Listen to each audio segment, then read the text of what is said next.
Am I a hole for refusing to stay home with the kids while my husband attends my brother's wedding? Am I a hole for not allowing a friend to move in with me?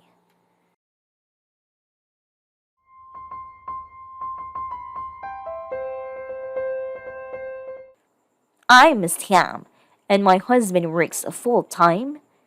We have three kids, and one of them is 2 years old. My husband helps a lot with the kids. He's a committed dad, but is absolutely against babysitter due to an awful incident with a babysitter that was the reason his younger male cousin James got disabled years ago. I don't go out much since I have to take the kids with me, and not every place is suitable for kids. We received an invitation from my brother, who has been my husband's friend since college, wedding which we later discovered was child free.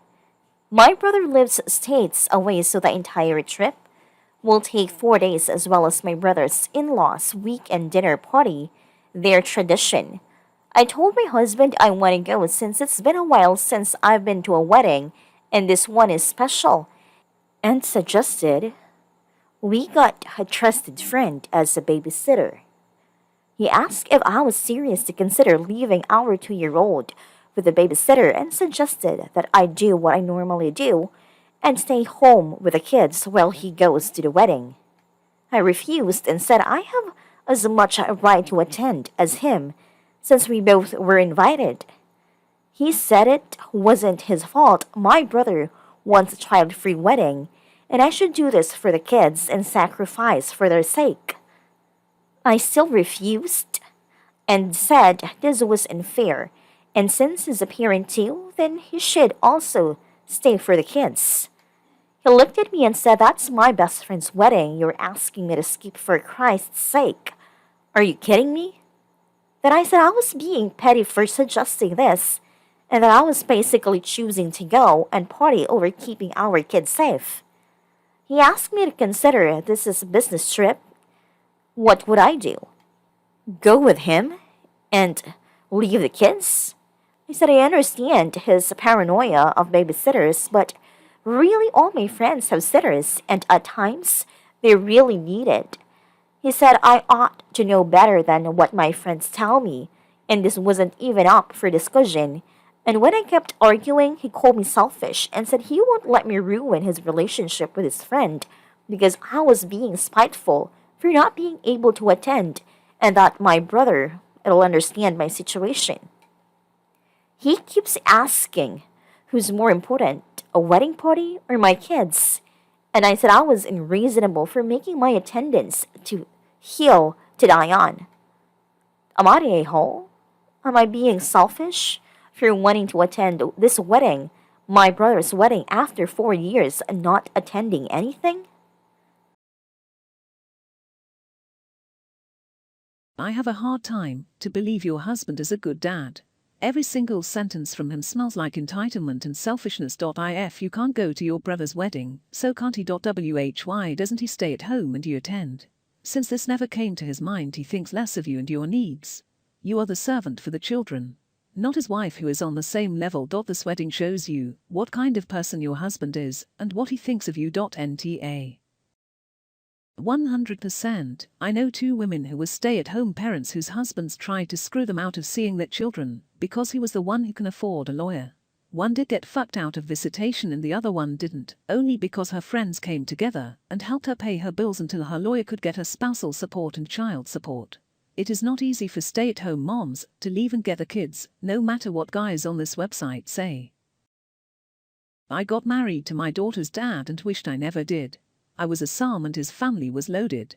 The relationship was almost platonic after we had her. It was dead 3 months on, but I was young and dumb and didn't know I deserved more. When we split, his dad got his lawyer he had on retainer and spent 5 figures. I was not represented at all. Fast forward, she lives there most the time because he had his parents' money to throw at her for gifts constantly. She wants to be where all her stuff is, so I don't see her often. I ended up going back to school to make life for my kids better, but joke's on me, I chose a profession that's underpaid. I work in mental health and get paid less than fast food and have a BA. I still don't have a home of my own. I wish I would have never been a psalm. I lost out on years of time with them working and studying, and I hate that, but I couldn't offer them anything, and was always broke. When my ex-husband left me for his mistress, I was a psalm to 2 children, 4-year-old and 10 months old. We decided when I got pregnant with our first that I would resign from my job and stay home. At the time he left, I hadn't worked in 5 years, and was financially dependent on him. My ex tried to control everything I did, thinking that since he controlled the purse strings, he controlled everything. I got a good attorney and ended up getting alimony, child support, legal fees and 60% of all our assets. The judge said he had no consideration for a man who would leave his wife and children under these circumstances, and that's why he gave me 60% instead of 50%. Cue surprised Pikachu face from my ex. He got surprised Pikachu face again a year later, when his mistress left him for the other married man she had been cheating with Lowell. In this same vein, not defending either side, but I would rank OP's husband at this point on the same trust level as how husband sees the babysitters. From the implications in this post based on OP saying she hasn't been out in 4 years, I would imagine that he doesn't have a frog's eye in hell how to care for children either, and is scared to death he might cause one of them to be disabled. I think OP's husband might need some therapy, not just because he's acting like an entitled and treating OP like a servant, but because I don't think he trusts himself even with the kids. Second story. I'm on a hole for not allowing a friend to move in with me. I, 19 female, come from a wealthy family. Even so, I had a job since I turned 16. My parents got me a car, but I had to pay for my own insurance and gas. I had a limit for how much my birthday and Christmas gifts cost. When I graduated high school and was accepted into a good college, my parents gave me a choice. I live in the dorms. They pay for everything. I get just a bit of spending money, but they won't have a say in my life at all since I am an adult. I live in a 2-bedroom apartment they own in the city. Doorman, gym, pool, and cleaning service. They pay for everything, and I have more spending money. In exchange, I have to promise to keep a high GPA. No recreational drug use, no alcohol until I turn 21, and to not have any roommates. Then when I am a junior, the deed to the apartment transfers to my name. I accepted the second choice and it has been great. I am an introvert, so I appreciate my space. The problem is that a friend I made in the beginning of the semester wanted to move in, and I declined. She comes from a middle-class family, paying for her school using student loans. Just normal. The first time she was over, she started making some tasteless remarks. Must be nice to never work a day in our life. Must be nice to have mommy and daddy wait on you hand and foot. When she wouldn't stop, I just started distancing myself from her. He has been having problems with her roommates from the get-go. But yesterday, she just couldn't take it anymore. She asked me in front of all our friend group if she could move in with me. So I said no, she can't. She called me an entitled and trust fund baby who didn't know what the normal man struggles are and stormed off. Now all my friends say that I am the a-hole, that I have the space, and it wouldn't cost me anything. I could just lie to my parents and they wouldn't know. I disagree, but I thought better to ask because if they don't give it a rest, I am planning to cut all of them. I don't need that kind of negativity in my life.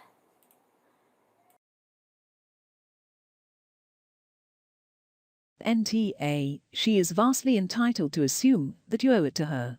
It seems like her premise was that you host her in your apartment. Refusal wasn't a feasible option and that is why it blindsided her. That's audacious. She can't possibly expect you to jeopardize your relationship with your parents and the privileges they give you because she doesn't get along with her roommates. It seems like she accumulated a lot of envy to you, and she revealed it now. She can't possibly expect you to jeopardize your relationship with your parents and the privileges they give you because she doesn't get along with her roommates. It seems like she accumulated a lot of envy for you and she revealed it now. Absolutely. My friend group is pretty diverse. Some of us grew up super poor, some middle class, and one of my friends grew up pretty affluent. We're very close because we recognize our own privileges and support each other. When one of my friends couldn't afford to pay his electricity and Wi-Fi because his mom stole his money and ruined his credit, my other friend gave him a key to her place so he could come over and study. Good friends don't wish harm upon others or are jealous and spiteful because of your privilege. They are happy that you can do well and are taken care of. As long as you are not rubbing it in other people's face, there's nothing wrong with being lucky to have that situation that Op is in. I would be so happy for my friend to have an opportunity like that when other people struggle. OP, you deserve better friends who don't belittle you or feel entitled to what you have. Even if she genuinely does have a shitty roommate, it doesn't entitle her to move in. I've had so many trash roommates, including one who put her cat's litter box under my desk because it kept shitting there, and yet it was no one else's responsibility to take care of. I actually did have a friend offer to move me in with a litter box situation, and I took them up on it, but it blew my mind because I literally didn't even consider that to be an option. You just buck up and deal with it until you can get out.